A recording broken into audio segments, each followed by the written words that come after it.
por Alianza País. Compañeros y compañeras asambleístas, buenas tardes.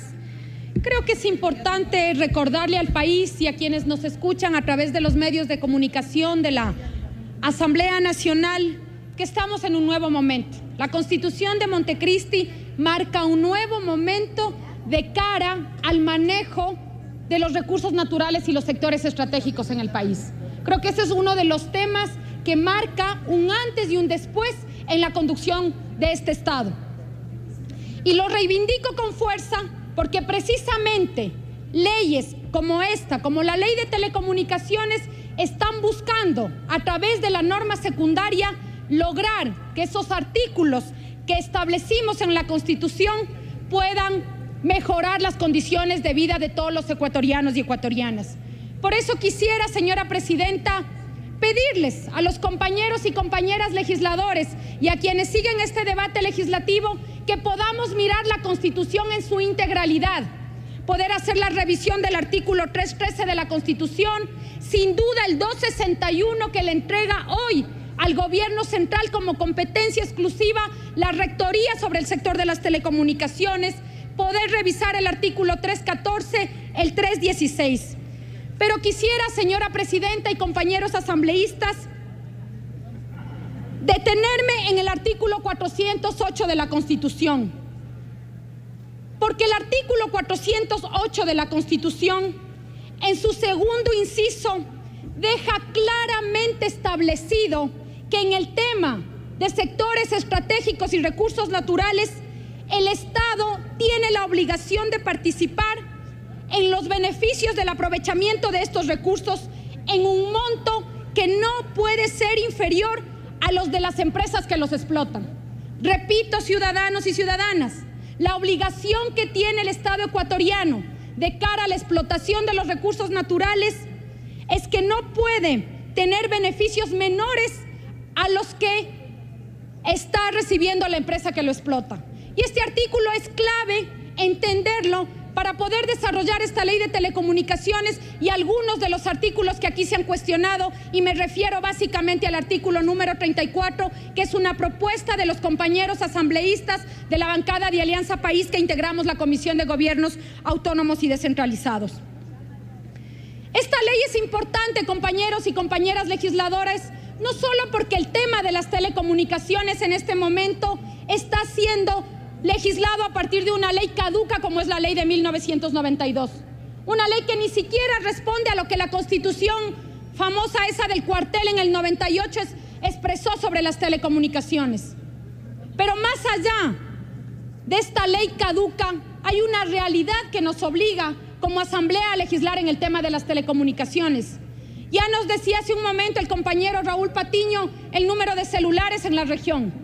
En el Ecuador estamos con un promedio de 1.1 celular por habitante. Además, con un crecimiento enorme de este mercado, con posibilidades de crecimiento. Hay una relación distinta de los ecuatorianos y ecuatorianas con las telecomunicaciones. Hay condiciones distintas para los servicios de datos, para el acceso a Internet, porque precisamente este gobierno de la Revolución Ciudadana, con su política de telecomunicaciones, ha permitido hoy que el poder del conocimiento a través del Internet no esté en manos de unos pocos, sino que podamos socializar ese conocimiento.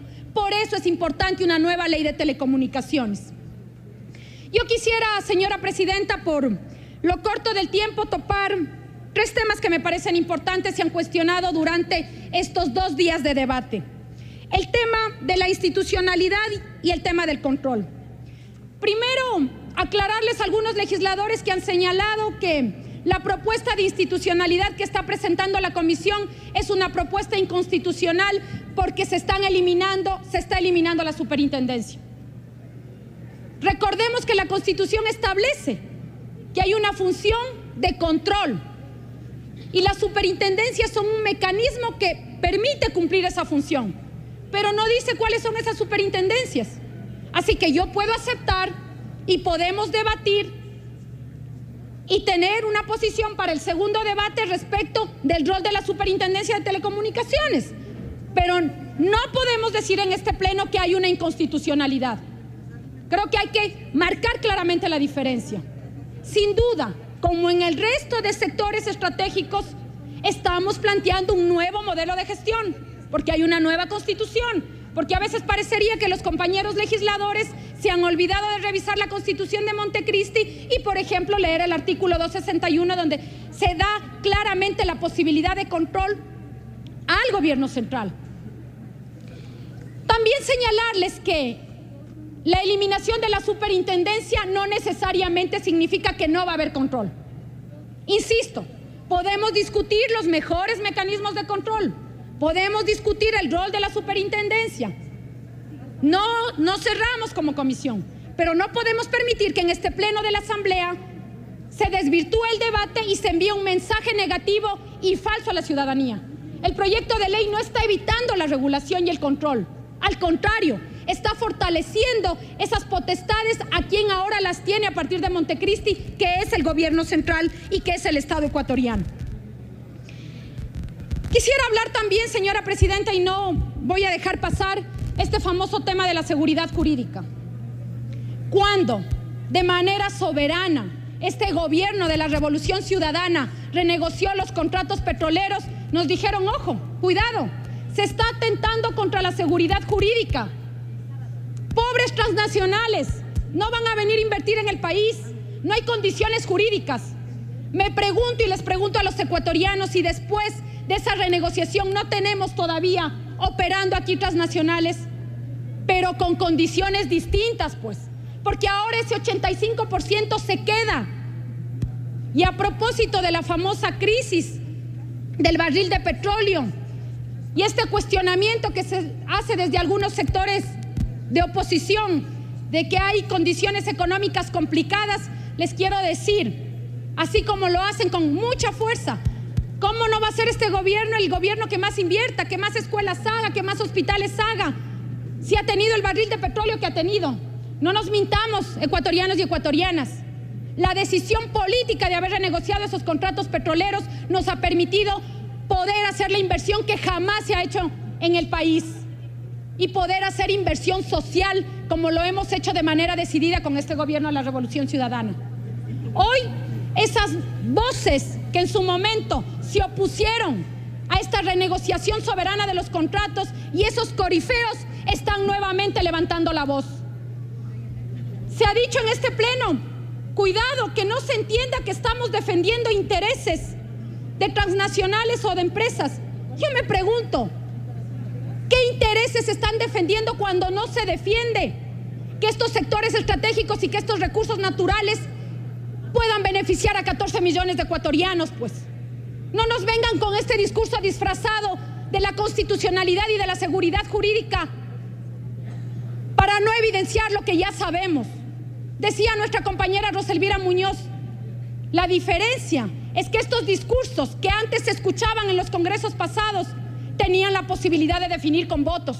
Y hoy es el pueblo ecuatoriano que con una mayoría que le ha dado Alianza País ha puesto un par a estos intereses que siempre se han expresado a través del Parlamento y a través de sus leyes. Hoy no vamos a permitir que los intereses de los ecuatorianos y de las ecuatorianas sigan siendo puestos por encima de los intereses de las grandes transnacionales. Se decía hace un momento,